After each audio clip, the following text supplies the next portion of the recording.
Good morning friends, আশা করি সবাই খুব ভালো আছো। সামনেই ক্রিসমাস আর নিউ ইয়ার, আর দুটো অকেশনেই আমাদের কেক মাস্ট। আর এই কেক যদি আমরা ঘরে বানিয়ে নিই তার মজাই আলাদা। এখানে আমি ফ্রুট কেকের রেসিপিটি সবার সাথে শেয়ার করছি। যেহেতু আমি ক্রিসমাসের জন্য কেক বানিয়েছি, সেই জন্য প্রচুর পরিমাণে নাটস আর ড্রাই ফ্রুটস আমি এখানে ইউজ করেছি।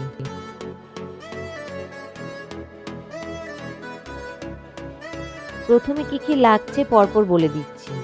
নিয়েছি রেড টুটি ফ্রুটি, কাজু, ব্ল্যাক রেজিনস, নিয়েছি কিছু চেরি, মিক্সড ড্রাই ফ্রুটস,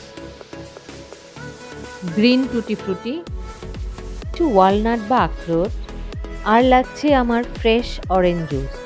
আমি 6টি অরেঞ্জ জুস বানিয়ে নিয়েছি।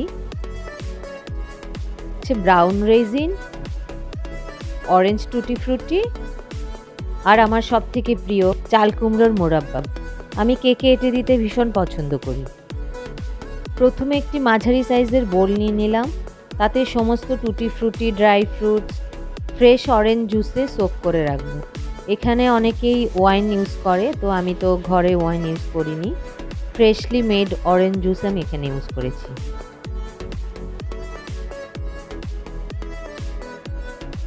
সবগুলোকে একসাথে ভালোভাবে মিশিয়ে নেব, কভার করে ফ্রিজে রেখে দেব ওভারনাইট। এতে ফ্রুটস আর নাটসগুলো খুব জুসি হবে আর কেকটাকেও ময়েস্ট রাখবে। নর্মাল যখন কেক বানাই আমি এতক্ষণ ধরে সোক করে রাখি না, যেহেতু একটু স্পেশাল বানাচ্ছি তাই জন্য আমি সারা রাত ভিজিয়ে রেখেছি।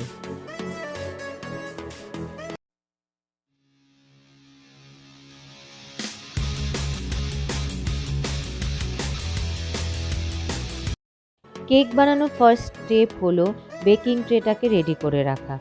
প্রথমে একটু বাটার ব্রাশ করে নিয়েছি, তারপর একটু ময়দা স্প্রিঙ্কল করে ইভেনলি ছড়িয়ে দিয়েছি।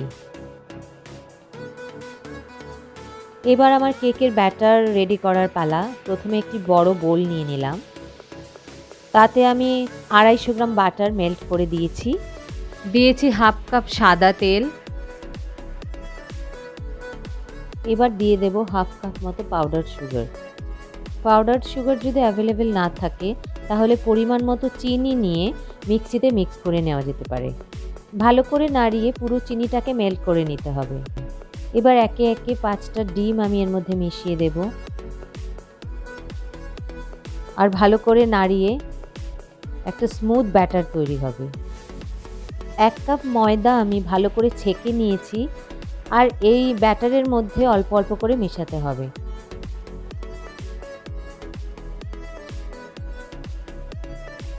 ভালো করে খেয়াল রাখতে হবে যেন কোনো লাম্পস না থাকে। এবার বাকি ময়দাটুকু দিয়ে দিলাম। এর সাথে 1 চামচ বেকিং পাউডার আর হাফ চামচ বেকিং সোডা মিশিয়ে নিলাম।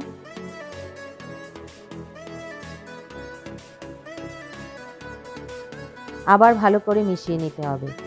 এবার একটি স্মুথ ব্যাটার তৈরি হবে।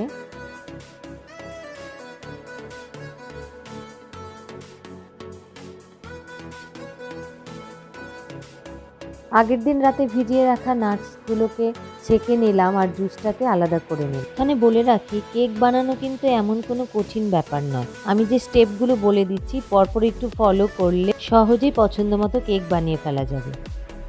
এবার সব নাটসগুলোকে ব্যাটারে দিয়ে হালকা করে মিশিয়ে নিলাম।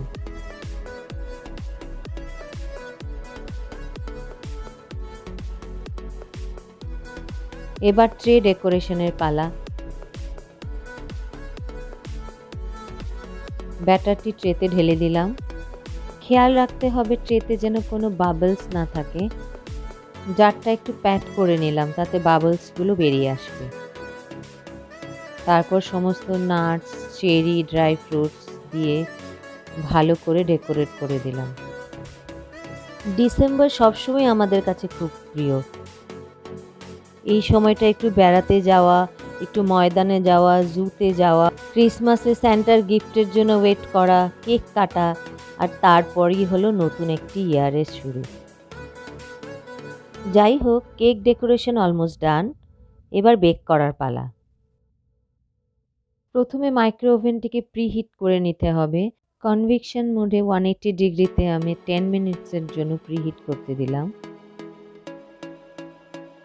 মাইক্রো ওভেনের যে লোয়ার র্যাকটি আছে সেটি বসিয়ে দিয়ে তার মধ্যে কেকের ট্রেটি বসিয়ে দিলাম।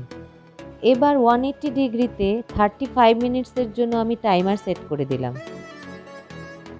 এবার খেয়াল করে 15 মিনিটস পরে আমি ট্রেটি বের করে একটু বাটার ব্রাশ করে দিলাম। এটি অপশনাল, না দিলেও হয়। এতে কেকের কালারটা একটু ব্রাউনিশ টাইপের হয়, খুব ভালো লাগে দেখতে। দেখতে পাচ্ছি আমার কেকটি খুব সুন্দর রাইজ হয়েছে। এবার মাইক্রো ওভেন থেকে বের করে নিয়ে এলাম আর যে জুসটি আমি সেপারেট করে রেখেছিলাম সেটি কেকের ওপরে ছড়িয়ে দিলাম। ফ্রিজে 4 থেকে 5 ঘন্টার জন্য কেকটিকে রেস্ট করতে দিলাম। এটি আমার ফাইনাল স্টেজ ছিল। যাই হোক, কেক আমার রেডি। এবার সার্ভ করতে হবে।